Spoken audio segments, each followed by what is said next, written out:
Тэр гадаадын зээл тусламжтай холбоотой асуултыг үргэлжлүүлээд асуух хэрэгтэй байна. За 26 оны төсвийн өрөөний мэдээлэл 27 28 оны төсвийн төсвөлийн тухай хууль дээр засгийн газрын өрийн нийт хэмжээ за одоо л 26 он дээр төсвийн өрөөний мэдээлэл дээр 51.2 их 80 гээд дотоодын нийт бүтээгдэхүүний 50% та тэнцэхээрээ гэд бичигдсэн байна. За яг энэ нь болохоор 27 28 онд 45 дотоодын нийт бүтээгдэхүүний 45% тэнцэнэ гэд явсан байна л да. За яг энэ төсвийн энэ гишүүдэд тараагдсан дэлгэрэнгүй засгийн газрын өртөө холбоотой мэдээллийг уншихаар засгийн газрын нийт төр 26 оны яг төсөвдөр тусах нь 44.8 их 80 байна гэд яг энэ хүснэгтэн дээр харагдаж байгаа юм.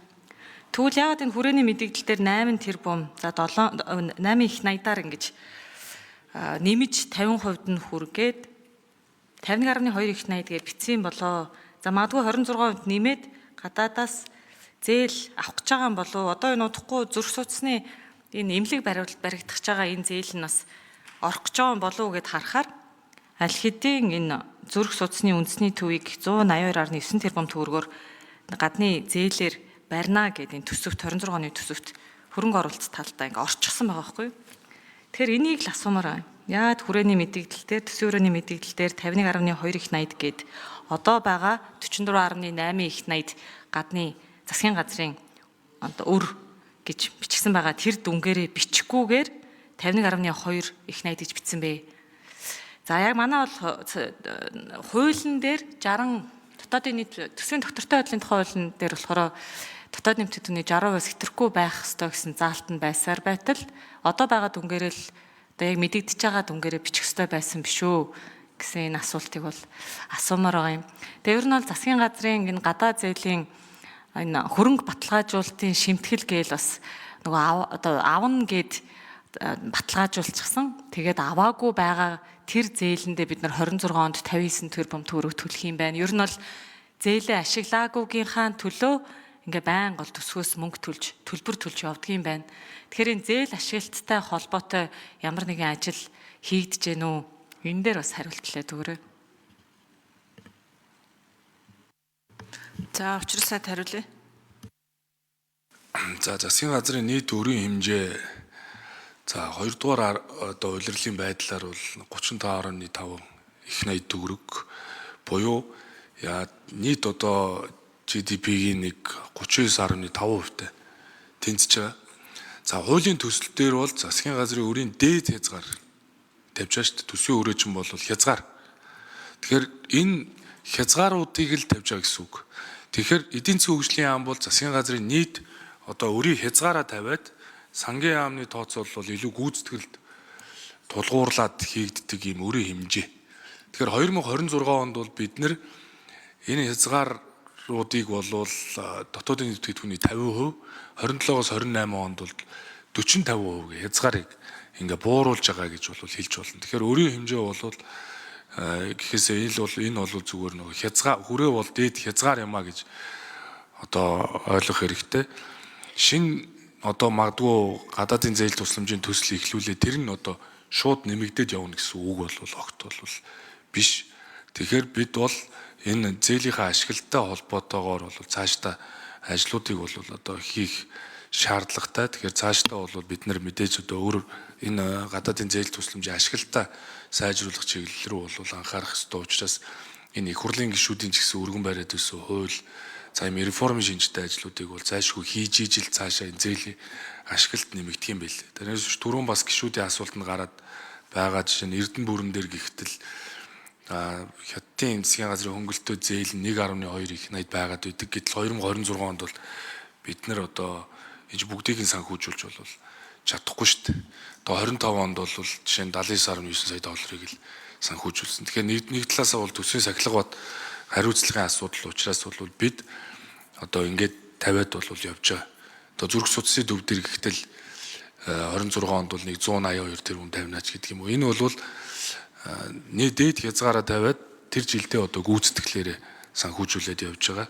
За мэдээд гадаадын зээл тусламжууд болвол цаашаа төлбөрийн тэнцэлч гэсэн нөлөө үзүүлнэ. Тэгээ ер нь бол мэдээж одоо сая болгон туяа дарга хэлж байгаагаар бид нар бол одоо энэ төсөвтэй холбогдуулаад бас реформын шинжтэй өөрчлөлтүүдийг бас хийж цаашаа одоо энэ зээл тусламжуудыг ашиглалтыг сайжруулах юм байна гэж хэлмээр байна.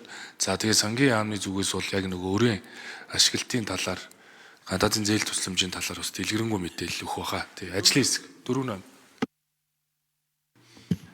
За 4 номерын микрофон ажлын хэсэг. Тулгаа сангийн яам гишүүний асуултанд хариулъя. Хагас жилийн байдлаар үрийн харьцаа бол GDP-ийн 39.5% байгаа. За бид нар бол оны сүүлээр энийг бол 44.5% хүрнэ гэж байгаа. За энэ нөхцөл хизээ биелэх вэ гэхээр бид нар 25 он дээр 1 тэрбум хүртэлх $10 хүртэлх баталгаа гарна гэж тооцсон байгаа. За энэ баталгаа бүрэн гарч иж 44.5% хүрнэ. А баталгаа гараагүй тохиолдолд дотоодын бүтээгдэхүүний 40.6% тэнцүү байна. Ирэх онд бол дотоодын нийт бүтээгдэхүүний 43.8% гэж тооцож байгаа. За энэ нөхцөл маань хизээ биелэх вэ гэхээр энэ жилийн 1 тэрбум долларын баталгаа 26 онд одоо 1 тэрбум хүртэлх $10 баталгаа бас нэг хүсэлт гаргасан байгаа. Энэ гараад хүрэх юм бол 43% байна гэж байгаа. Тэгээд засгийн газрын өөр бол 3 хэрэгслэр одоо нэмэгдэж байгаа. Ирэх жилийн хувьд бол гадаад зээлийн ашиглалт 1.5 их найд, дотоод бонд 561 тэрбум, тэгээд засгийн газрын баталгаа 1 тэрбум хүртэлх $10 тэмцэх хэмжээгээр гарч иж энэгээр засгийн газрын өөр нэмэгдэж байгаа. Нөгөө талдаа бид нэр эргүүлээд бас 2.6 их найд төгрөгийн зээл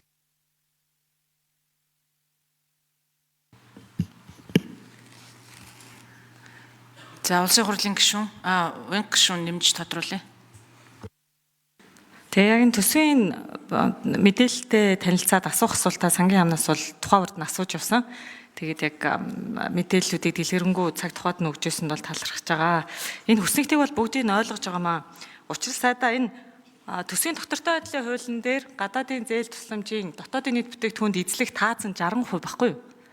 Тэгтэл одоо энэ төсвийн хүрээний мэдээлэл дээр яагаад 50%-аар гээд 51.2 их найдгээ тавьчихсан бэ гэсэн асуулт юм байна. Тэгээ нэмээд зээл одоо 7-8 их найдаар нэмж 26-онд авах гээд байгаа мó гэсэн асуулт гэхгүй юу?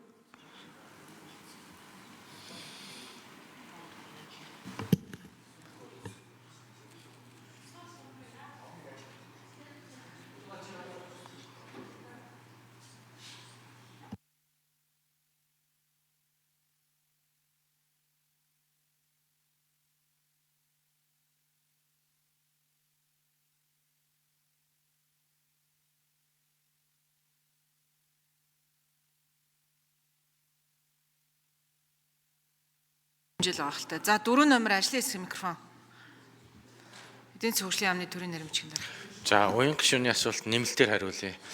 Гадаад зээлийн дотоодын нийт бүтээгдэхүүнд эзлэх хувь хэмжээ бол яг бас зээлжих чадвар олон улсад Монгол улсын макро эдийн засгийн тогтвортой байдлыг харуулах чухал нөлөөтэй. Хэдийгээр төсвийн тогтвортой байдлын тухай хуулиар 60% хязгаар гэж тавьж өгсөн байгаа ч гэсэн биднээс одоо хөгжлийн бодлогын баримтч төсвийн хүрээний мэдээллийг боловсруулахдаа илүү төсвийн хатуу зарчим баримтлаад энэ шаардлагын доош буулгаж өгсөн байгаа. Тэгэхээр эх онд 50%, дараагийн жилүүд 45%-аас ямар ч тохиолдолд ямар ч эрсдэл гарч ирсэн гадаад зээл, бондын санхүүжилт, бусад төрлийн одоо өр үүсэх юм дээр дээд хязгаарыг тавьж өгч байгаа гэсэн.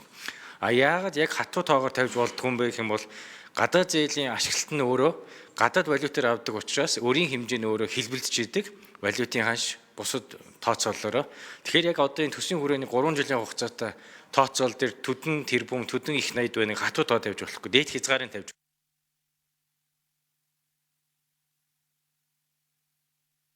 За жавхлан сайд нэмж хариулъя. За энэ гишүүний асуултанд нэмэлт мэдээлэл өгье. Тэгэхээр энэ гадаад өрийн удирдлагын тухай энэ ойлголтын дээр 3 тоо байгаа шүү энэ гишүүнээ. Тогтвортой байдлын хуулиар хязгаар 60%. За хүрээн дээр энийгээ бид нар арай одоо эрсдлийн бууруулад өөрөөр хэлбэл бодлого нэлээд чангалаад 50-аас 60 шүү. Энээс бүр доошоо 50-аас илүү гаргаж болохгүй шүү гэд нэг юм тоо гаргалаад ирчих батлуулчихж байгаа. За гүйцэтгэл гэдэг. За гүйцэтгэлийн 3 дахь тоон маань одоо жишээ нь энэ жилийнх бол нэг 42 орчим гарна. 50-аар хязгаараас мөртлөө гүйцэтгэл маань 42-оор гарч ирнэ гэсэн үг. Хойтон бол нэг бас нэг 44, 43 орчим гарна. 50-аар хязгаарлана. Тэгтээ 44. Цаашаага 45 гээд 45-аас бол доош буулгахгүй 45 дээр бариад явна. Тэр нь нэлээд урт хугацаанд явах байх. Олон улсын байгууллагуудаас ч гэсэн ер нь 45 байхад одоо танах